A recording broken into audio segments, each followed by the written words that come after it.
Nakauwi na po ang 8 Pilipinong seaman na nailigtas mula sa mga piratang Somali na bumihag sa kanila. Pero hindi lubos ang kanilang saya dahil namatay ang 2 nilang kasamahan sa rescue operation. Narito ang report ni Ivan Mayrina. Magkahalong saya at lungkot ang nararamdaman ng 8 Filipino seafarers na ito sa kanilang pagbabalik bansa. Kabilang sila sa crew ng MV Eglantine na hinajak sa southwestern coast ng India at kalaunay ni rescue ng Iranian Navy. Masaya silang buhay na masisilayan ng pamilya matapos ang isang linggong pagkakabihag sa kamay ng Somali pirates. Pero may halong lungkot ang kanilang pagbabalik dahil 2 nilang kasamahang Pilipino ang namatay sa rescue operation. Yung sa pelikula yan, wala yan. Talagang tapos dito bala. Mirong atake nila.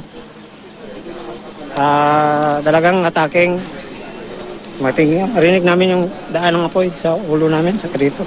Inisip mo ba na mabubuhay ka pa sa sitwasyon na ito? Sa taas lang ba ng langit. Ligtas kami lahat.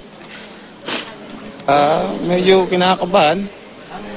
Dahil nga sa pangyayaring ganon, akala namin hindi namin makakauwi rito. Awa naman ng Diyos, nakauwi naman sir.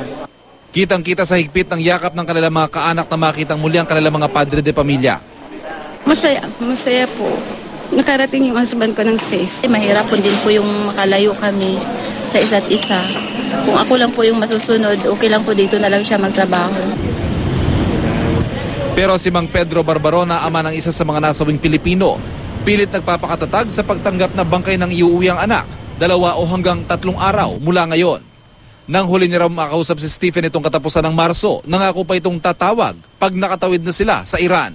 Masakit talaga kasi kung tutuusin, siya ang the only son, and then kinuha pa siya ng Diyos. Then sabi ko, siguro may kasabihan na man proposes, God disposes. Nagluluksa rin ang asawa ni Ziron Monson, ang isa pang Pilipino na nasawi matapos matamaan ng bala sa ulo sa palitan ng putok ng Iranian Navy at Somali pirates. Birthday pa naman daw nito, 1 araw bago pumanaw. Hoping pa rin kami, kahit yung pamilya niya, na hindi siya yun. Ang main concern ko ngayon, yung makauwi siya rito, mabigyan siya ng marangal na burol, marangal na libing.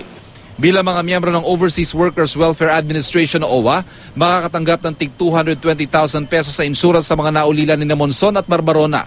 Isa sa ilalim din sa counseling ang kanilang pamilya. Para sa Unang Balita, Ivan Mayrina reporting.